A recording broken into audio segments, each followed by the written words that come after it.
काळदुर्ग किल्ला. काळदुर्ग किल्ला म्हणजे चहाड घाटावर लक्ष ठेवण्यासाठी बांधला गेलेला टहाळणी बुरुज म्हणजे काळदुर्ग किल्ला.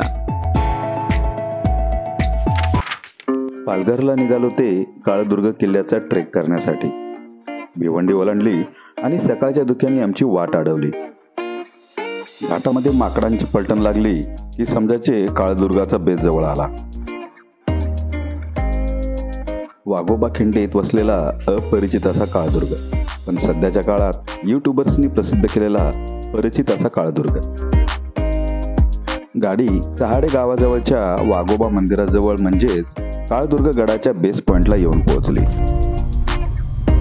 घाटामध्ये असलेलं गावकऱ्यांचं श्रद्धास्थान म्हणजे खिंडीत असलेलं वाघोबा मंदिर.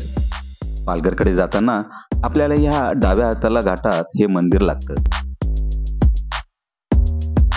मंदिराचा परिसर स्वच्छ आणि सुंदर आहे. गाडी पार्क करायला जागा देखील मिळते, परंतु माकडांचा सुळसुळाट मात्र आहे.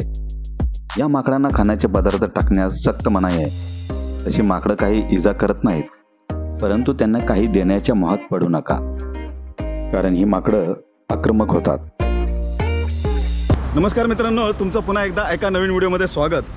मित्रांनो, आपण आलो आहोत कल्याणवरून 76 किलोमीटरच्या अंतरावर, तसेच मुंबईवरून 101 किलोमीटरच्या अंतरावर. आता आपण आलो मित्रांनो वाघोबा देवस्थानाजवळ, आणि या मंदिराच्याच मागून आपल्याला काळदुर्ग गडावर जायचं आहे. बरोबर या मंदिराच्या मागे मित्रांनो इथं आल्यावर माकडांचा त्रास आहे.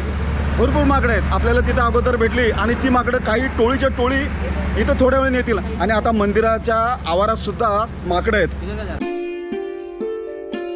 चहाडे गावचे श्रद्धास्थान असलेले वाघोबा मंदिर.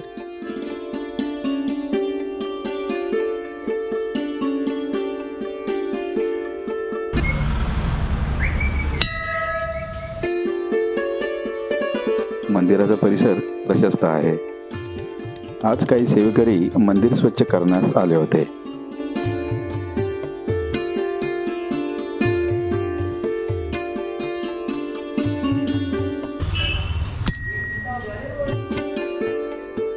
मंदिराच्या गाभाऱ्यात मूर्ती स्वरूपात वाघाची दगडी प्रतिमा आहे. अशीच प्रतिमा आपण आशेरीगडाचा ट्रेक करताना पाहिली होती. मंदिराच्या परिसरात शंकराची पिंड आणि नंदी आढळतो.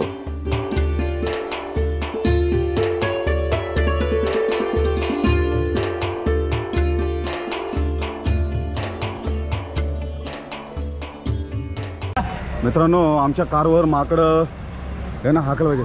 सोनू कवर टाकलं पाहिजे. माकडांना खाण्याचे पदार्थ टाकण्यास सक्त मनाई आहे. तसं आढळल्यास आपल्यावर कारवाई होऊ शकते असा शासनाचा बोर्ड लावलेला आहे. पालघर रेल्वे स्टेशनवरून लालपरी येथे आपल्याला 15 रुपयात आणून सोडते. मित्रांनो, या मंदिराच्याच बाजूने आता आपल्याला ट्रेक सुरू करायचा आहे.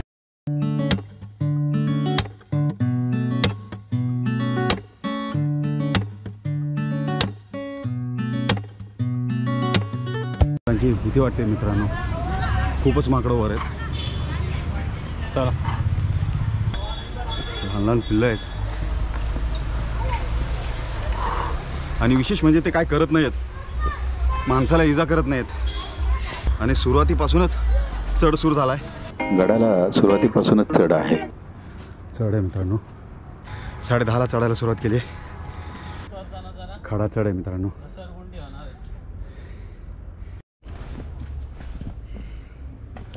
सुरुवातीपासून चढ आहे मित्रांनो, आणि तोही खडा चढ. त्यामुळे हा ट्रेक सकाळी लवकर करा. गडावर पिण्याजोगे पाणी नाही, त्यामुळे सोबत पाणी ठेवा. मित्रांनो, हा ट्रेक डिसेंबर महिन्याच्या 22 तारखेला आम्ही करतोय. हिवाळा आहे, वातावरण थंड आहे, त्यामुळे हा गड चढताना काय वाटत नाही. पण हा जर ट्रेक उन्हाळ्यात जर कराल तर फार त्रास होईल. सरांनी फोटो काढलाय भारी एकदम. सरांची कलाकृती.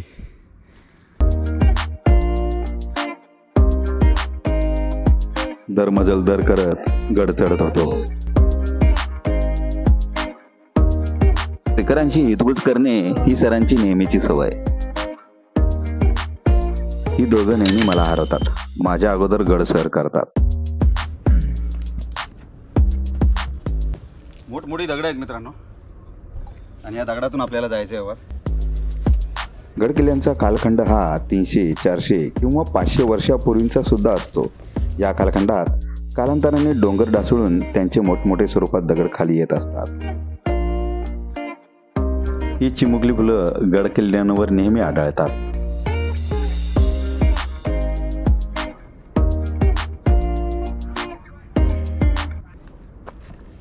निमुळती जागा आहे मित्रांनो. या निमुळत्या जागेतून वर जायचं आहे. पॅन्ट म्हणावी तशी लूज नव्हती, त्यामुळे मला चढताना थोडा त्रास होत होता.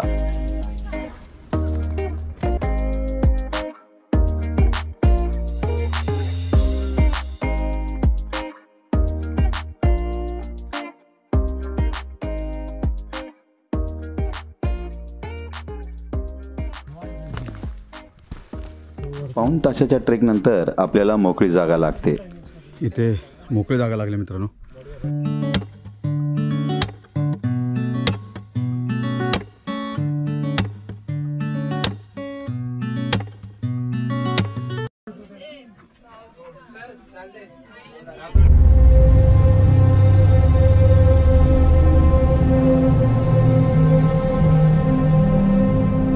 सकाळीच आमच्या अगोदर 20-25 जणांचा एक कॉलेजचा ग्रुप आला होता.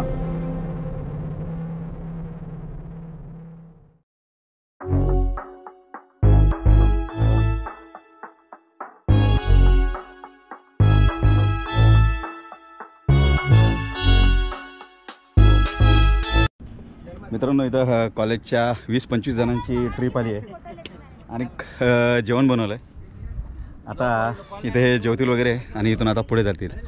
आता इथपर्यंत येतोपर्यंत मित्रांनो अर्धा ते पाऊण तास लागतो. चढ आहे. इथून आराम करून मग तिथे वर जाता येतं आपल्याला. आता थोडा कठीण टप्पा आहे, तो पार करूया. चला मित्रांनो, आता थोडा 40% गड राहिला आहे, तो करूया. जंगल लागला आहे.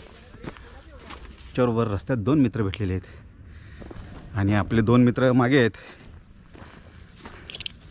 वाटेत 2 अनोळखी मित्र भेटली आणि त्यांच्यासोबत निघालो. मित्रांनो, त्या मोकळ्या जागेपासून आपण थोडं वर चढत आलो आणि तिथूनही चढ आहे वर.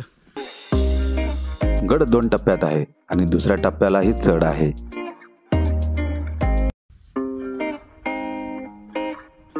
लाकूड आलेला आहे. अरे अजूनही आमचे दोघे मागे होते, पण नंतर त्यांनी मला मागे टाकले. जे काटे आहेत मित्रांनो, ह्या पूर्ण याचंच जंगल आहे इथे.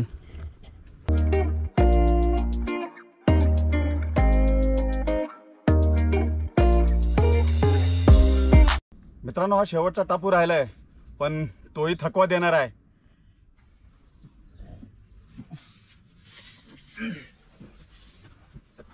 मित्रांनो, छोटे मोठे चढ आहेत, ते चढावे लागत आहेत.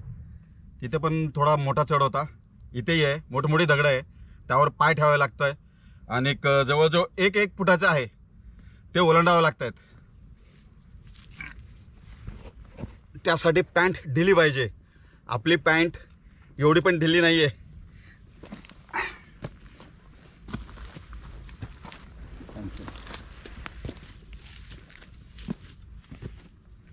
गड चढणे हा एक व्यायामाचा प्रकार, म्हणजेच कार्डिओ म्हणा ना.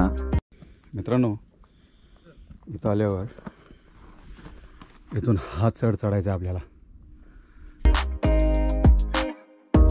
गडाची प्रचंडता आपल्याला लांबून, म्हणजेच ड्रोनच्या सहाय्याने अगदी व्यवस्थित दिसते.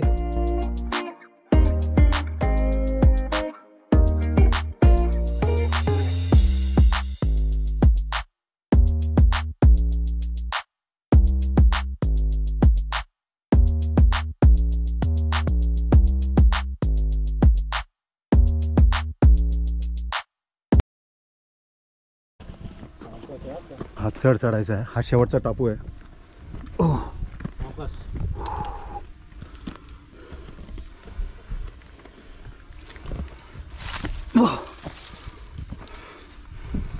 अरे भाई. आणि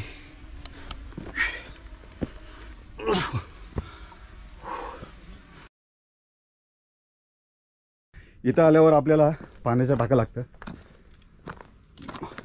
पाणी थोडं घाण आहे. गडावर एकूण 4 टाक्या आहेत, त्यापैकी हे एक. गडावर 12 महिने पाणी असावे यासाठी ही टाकी बांधली जातात. असे अनेक गडावर आपल्याला पाण्याची टाकी कोरलेली आढळतात. मित्रांनो, इथं सुद्धा माकडाची पलटण आहे.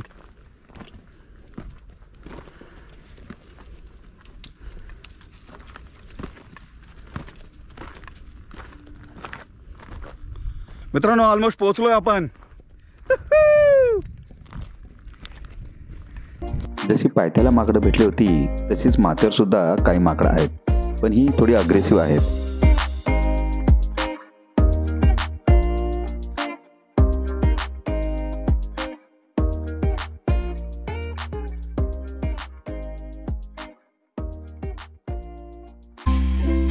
गडावरच्या 4ही पाण्याच्या टाक्या अगदी रेखीव स्वरूपाच्या आहेत, पण सध्या टाक्यांमध्ये पाणी पिण्यासारखे नाही.